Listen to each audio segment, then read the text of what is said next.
नमस्ते दोस्तों, स्वागत है आप सभी का हमारे यूट्यूब चैनल में। चलिए तो मैं आज आपको दशा माता की घर पर पूजा कैसे करते हैं बताती हूँ।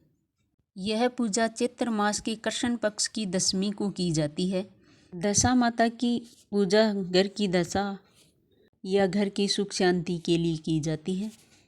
महिलाएं इसका पूरे दिन भी उपवास रख सकती हैं या वैसे पूजा भी कर सकती हैं। इसके लिए हम पीपल की एक डाली लेकर आएंगे। आपके पास डाली नहीं है तो आप पत्ते भी ले सकते हैं। पीपल के पत्ते पर दशा माता का चित्र बना लेंगे।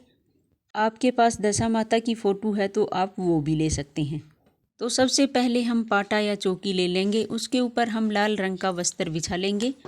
चावल का आसन देखकर हमने जो दशा माता का चित्र बनाया था वो विराजमान कर लेंगे।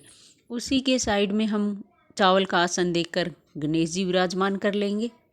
2 लंबी बातियों का देसी घी का दीपक जला लेंगे। फिर हम स्वास्तिक बना लेंगे।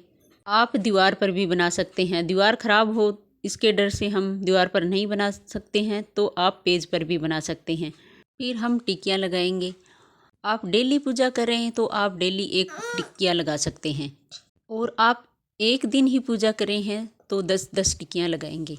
रोली की, मेहंदी की, आपके काजल की लगाते हैं तो आप काजल की भी लगा सकते हैं। फिर हमें लगाना होता है हल्दी का हाथ और मेहंदी का हाथ। इससे हमारे भाग्य की रेखाएं बदलती हैं। फिर हमें हाथ लगाने होते हैं।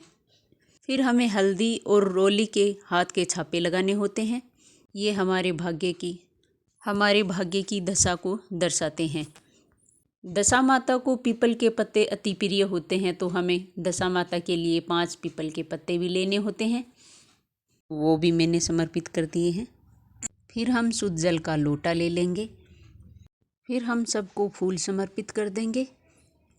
गणेश जी को कर देंगे, दशा माता को कर देंगे। फिर सबको तिलक लगा देंगे। फिर दशा माता को गहने समर्पित कर देंगे। दशा माता की पूजा में 10 का बहुत महत्व होता है तो हर चीज़ें हमें 10 बनानी होती हैं।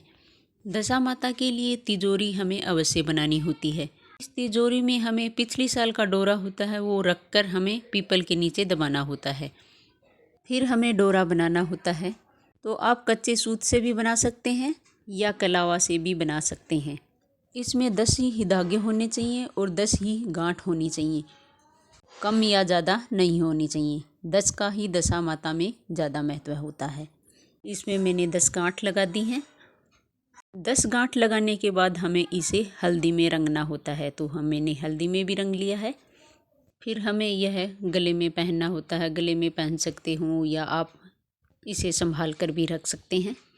और हमारे पास पिछले साल का डोरा है जो हम माता की तिजोरी बनाई थी उसमें रखकर हम पीपल के नीचे दबा देंगे। भोग के लिए हमें मीठे पूड़े बनाने होते हैं। आप पूड़े बना सकते हैं, पूड़ी बना सकते हैं, हलवा बना सकते हैं। फिर कथा सुनने के लिए हमें 10 गेहूं के दाने लेने होते हैं तो मैंने वो भी ले लिए हैं। दशा माता के व्रत में 10 का बहुत महत्व होता है तो 10 हमें हर चीज़ 10 लेनी होती है। फिर हमें 10 गेहूं की ढेरी लगानी होती है तो 10 मैंने गेहूं की ढेरी भी लगा ली है। दशा माता को सुहाग की सामग्री भी समर्पित करनी होती है। चुनरी समर्पित कर सकते हैं और आपके पास 5 या 7 जितनी भी सामग्री हैं वो आप कर सकते हैं। फिर हम माता को धूप दिखा देंगे। दक्षिणा हमें अवश्य समर्पित करनी होती है। फिर मैंने दक्षिणा समर्पित कर दी है। फिर हाथ जोड़कर हम दशा माता से क्षमा याचना कर लेंगे।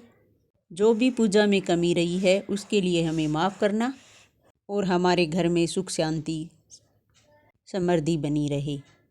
अगर आप पूरे दिन व्रत रख रही हैं तो इसमें एक ही अनाज खाया जाता है तो आप गेहूं के आटे से जो भी आप मीठे पुए हैं, हलवा है, कुछ भी है वो बना सकते हैं और नमक हमें नहीं खाना होता है।